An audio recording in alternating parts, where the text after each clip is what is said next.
Emily Carter was 25, smart, funny, with a laugh that could light up a room.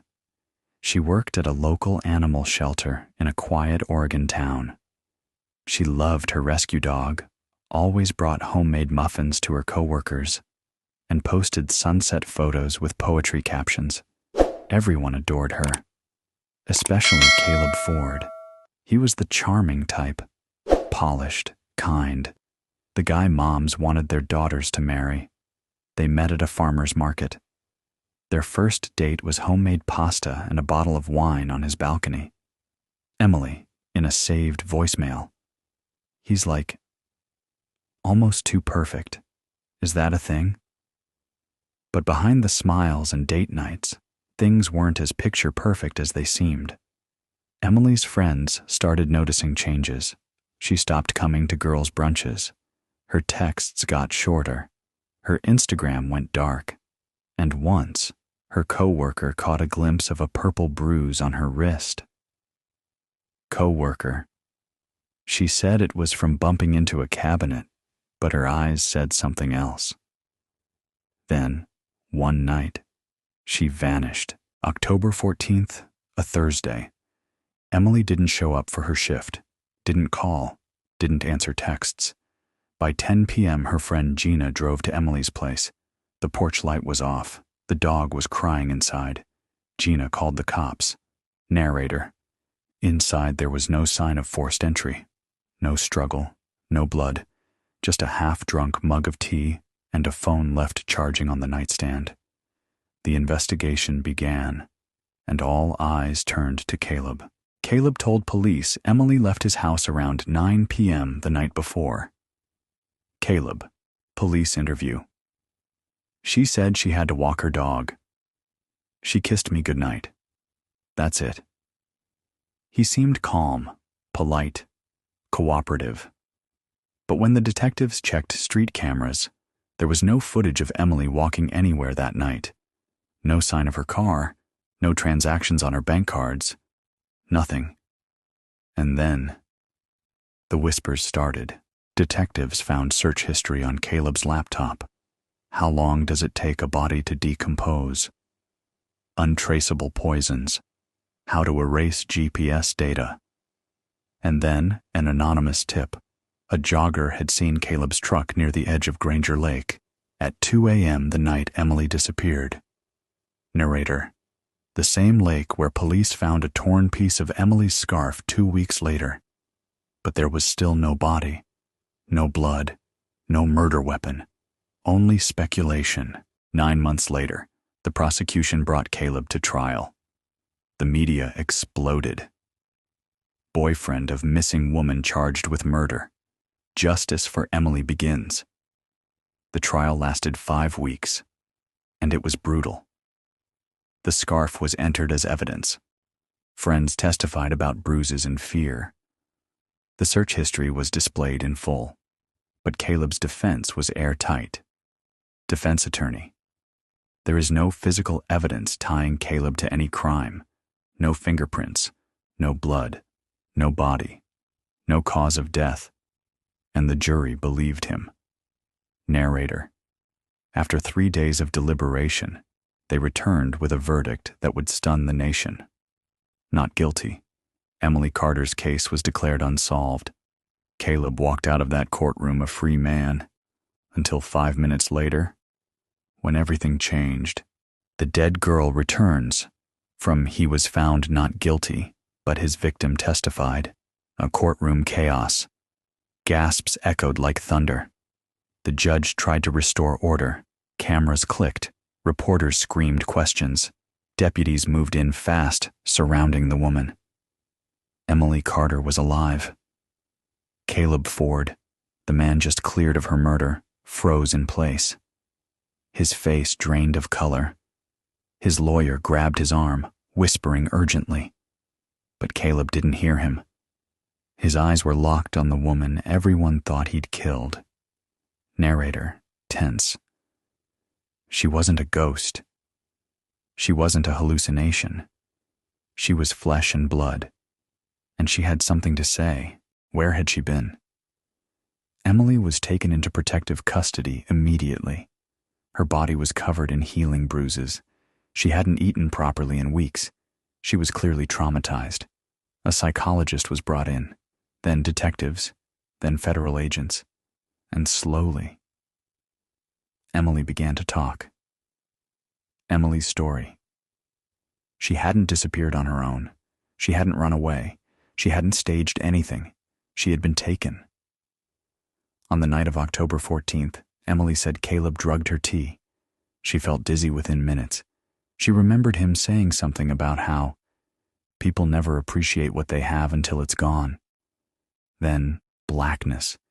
When she woke up, she was in a dark basement, cold concrete, one flickering light bulb, and Caleb.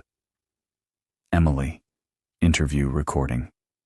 He said I didn't listen, that I needed time to think, that he was going to help me be better. Emily was held captive for nearly 2 months in what she described as a soundproofed room under a hunting cabin in the woods. No windows, just a cot, a bucket, and a locked steel door. Caleb visited every other day, bringing food, talking, sometimes just watching her in silence. He never hit her, never yelled, but she said his control was complete. Then, one night, something changed. There was a storm. Caleb didn't come that day. Lightning struck near the cabin, and something caught fire. Smoke filled the basement. The lock weakened from heat. Emily kicked the door open and escaped into the night, barefoot, coughing, terrified. She flagged down a truck driver near Route 7, collapsed in his arms, and was rushed to a hospital, but she didn't give her name. Narrator. She thought Caleb might still be watching, still following, still waiting. She gave a fake name, hid for weeks. But when she saw the trial on TV, saw him walk free, something inside her snapped. That's when she went to court. New investigation launched. The DA's office reopened the case. But there was a problem. Double jeopardy. Caleb couldn't be tried again for Emily's murder. He had already been acquitted. But he could be tried for kidnapping, unlawful imprisonment, torture, and attempted murder. And this time, they had a witness, a survivor, a woman the world thought was dead, now ready to tell her truth. The second trial. The courtroom was packed. Emily walked in, head high. She pointed to Caleb in front of the jury. Her voice trembled, but it never broke. She told them everything. The tea, the basement, the loneliness, the fire, the escape. Caleb's defense was stunned. He denied it all, claimed she was mentally unstable, that she ran off to teach him a lesson. But this time, there was physical evidence. Burn marks at the cabin, traces of her DNA in the basement drain, fingerprints on the locked steel door. It was undeniable. The jury deliberated for just 4 hours. Judge. On the charges of kidnapping, false imprisonment, and attempted murder, this court finds the defendant guilty. Emily closed her eyes. Her lips quivered, but she didn't cry. Narrator, calm, eerie tone. Justice had arrived. But the story wasn't over.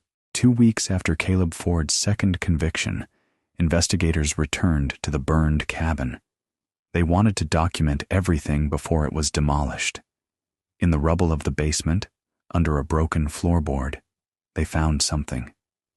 A small, waterproof notebook, scorched around the edges. Inside, shaky handwriting, dozens of pages. Signed, Emily Carter. Narrator, low, serious. It wasn't just a diary. It was a map of the mind of a prisoner, and a record of secrets no one was ever supposed to read. The entries day 3. I think he watches me sleep. I can hear breathing, even when the door is closed. Day 8. He brought a photo of us. I tore it up. He got quiet. scarier than when he yells. Day 15. I scratched a tally mark on the wall. He painted over it the next day. Day 24. He talks like this is love, like he's saving me, but he's killing me slowly. A darker possibility. One entry stopped investigators cold. Day 32. I heard noises upstairs. A woman, crying. Then silence. He told me I was imagining things, but I know what I heard. Narrator. Was Emily the only victim? That night, police combed through Caleb's past, again. They found that 3 other women had filed restraining orders against him over the last 10 years. All dismissed, all sealed, all quietly settled. And one, Nicole Anders, 26, had gone missing in 2017. Her case? Still unsolved. DNA in the drain forensics returned with one more surprise. In the rusted drain of the basement, alongside Emily's DNA, was another sample. It didn't match her. It didn't match Caleb. It matched Nicole Anders. Narrator, whisper. Emily survived. Nicole didn't. Now the DA had grounds to pursue murder charges again, but not for Emily, for someone else. Caleb Ford became not just a kidnapper, but a suspected serial offender. Caleb's motive. Why? Why would someone like Caleb, smart, successful, charming, do something so monstrous? The answer came in testimony from his former therapist, who broke confidentiality after a court order. Therapist, deposition. He had narcissistic delusions. He believed he was helping them, that he was fixing broken women. It wasn't rage. It wasn't lust. It was control. A God complex, hiding behind perfect smiles and dinner dates. With new evidence from the diary and DNA, prosecutors indicted Caleb Ford for the murder of Nicole Anders, a case that had gone cold for 8 years. The media exploded again. Basement diary exposes killer's secrets. Justice for Nicole. One victim's journal saves another. Emily became a national symbol of survival. Her face was on talk shows. Her voice inspired thousands. But privately, she still woke up screaming. Emily, TV interview. He took more than time from me. He took safety. He took trust. I'm getting it back. One breath at a time. The Caleb in court. Again. His third trial was the shortest of all. The evidence was overwhelming. The jury was unanimous. And this time, there was no appeal. Judge. Caleb Ford, for the first-degree murder of Nicole Anders, this court sentences you to life in prison without the possibility of parole. Caleb blinked, swallowed, smirked. Caleb, softly to himself, she still loves me. They always do. Part 4. The letter he sent from prison. Final episode from He was found not guilty, but his victim testified. The envelope. 3 months into Caleb Ford's life sentence, a plain white envelope arrived at the home of Emily Carter. No return address, no stamp, just her name, written in neat, familiar handwriting. Inside Bilodin list bumagi. Narrator, low, slow. It was a goodbye, a confession, and a threat. The letter. Emily, I watched you on TV. You looked beautiful, strong. You always were. They think they won, that they broke me.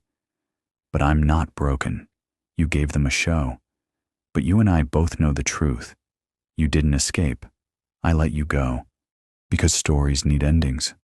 But you're still my favorite chapter. They'll ask if I'm sorry.